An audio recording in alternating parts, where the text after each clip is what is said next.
We're back with our next episode for International Women's Day, and today I'm speaking to Lucy, who's from the software team at Lhasa.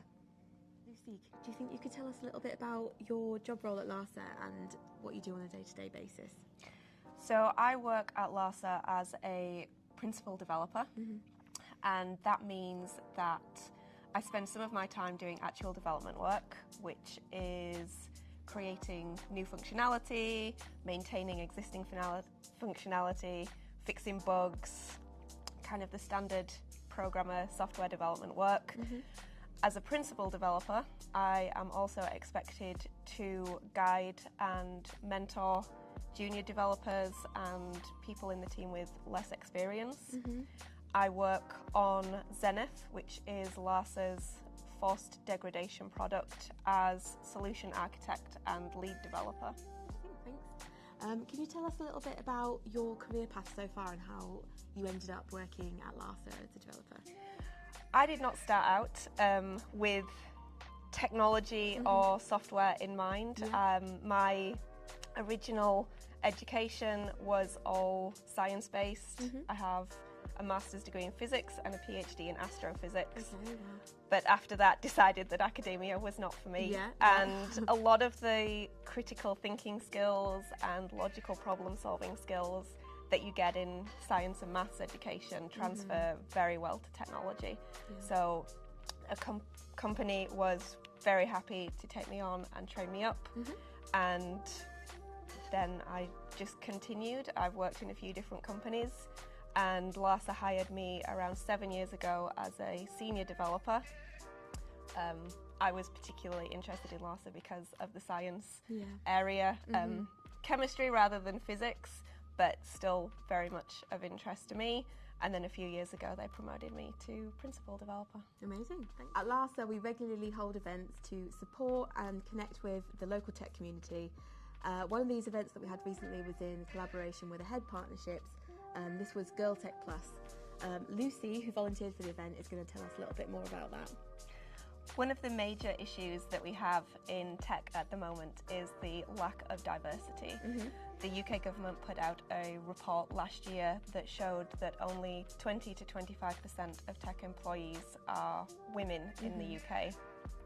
So this event was aimed at encouraging women into the tech industry. There are many reasons why women aren't working in tech, but one of them is that they don't see themselves in this role. We have this stereotype of people in tech that tend to be men. They tend to be white men, probably hunched over a laptop, wearing a hoodie, maybe in their parents' basement. And when you're 17 to 18 and you're a young woman, you don't see yourself as fitting in, so you don't see tech as a viable career. When we set up this event, we at Lhasa worked to create a workshop that showed that there are women in tech, that these young students did have a place, and that actually there were many roles outside of developer that they could be interested in and that they could have a viable career for. We set up a workshop that had 5 different roles.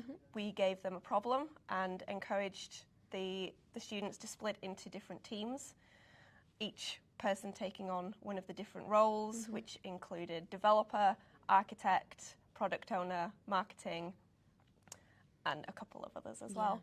And they created an idea for a product. They were incredibly creative. They were using AI in ways that we hadn't thought of. Love that. They were trying to help the community. They were helping accessibility, finding toilets for people who had different physical abilities. They were trying to solve the loneliness crisis. It was great. They were coming up with some amazing ideas. And by the end of it, over 90% of them were saying that they would consider a role in tech, which is brilliant. Particularly in Leeds, which has a vibrant and expanding tech scene. Absolutely. So there are so many roles that these young women could expand into and help us create a more diverse tech industry, because diverse teams have been shown to be more productive, more efficient, more innovative, and it helps all of us to create better products when we have different ideas and different people coming up with different solutions. Yeah, thank you. That's amazing.